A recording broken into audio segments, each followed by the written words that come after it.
இத விட சிம்பிளா சிக்கன் கறி செய்ய முடியும்னு எனக்கு தோணல. அந்த மாரி உங்களுக்கு ஏதாவது சிம்பிளா சிக்கன் கறி ஏதாவது செய்ய தெரிஞ்சா, கீழ மறக்காம கமெண்ட் பாக்ஸ்ல கமெண்ட் பண்ணுங்க. நம்ம இன்னைக்கு பார்க்குறது வெங்காய சிக்கன் கறி.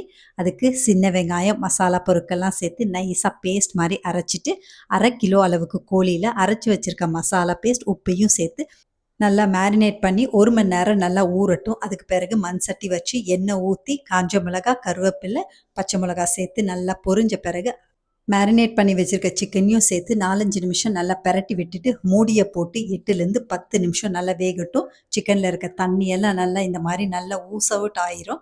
அதுக்கு பிறகு மறுபடியும் 1/2 கப்புலேருந்து 3/4 கப் அளவுக்கு தண்ணி ஊத்தி நல்லா கலந்துட்டு மறுபடியும் மூடிய போட்டு 25லேருந்து 30 நிமிஷம் மீடியம் டு லோ ஃப்ளேம்ல நல்லா வேகட்டும். இந்த மாரி நல்லா எண்ணெய் பிரிஞ்சு வந்தோனே அடுப்ப ஆஃப் பண்ணிரலாம். ரொம்ப அருமையா இருக்கும். ரொம்ப சிம்பிள் அண்ட் ஈஸியா செஞ்சிரலாம். பேச்சுலர்ஸ்க்கு, பிகினர்ஸ்க்கு இந்த ரெசிபி ரொம்ப யூஸ்ஃபுல்லா இருக்கும். அது மட்டும் இல்ல, அவசர நேரத்துக்கு ஹோட்டலுக்கு போய் வாங்காம இந்த மாரி சிம்பிள் அண்ட் ஈஸியா செஞ்சு முடிச்சிருங்க. மறக்காம ட்ரை பண்ணி பார்த்துட்டு எப்படி இருக்குன்னு கமெண்ட் பண்ணுங்க.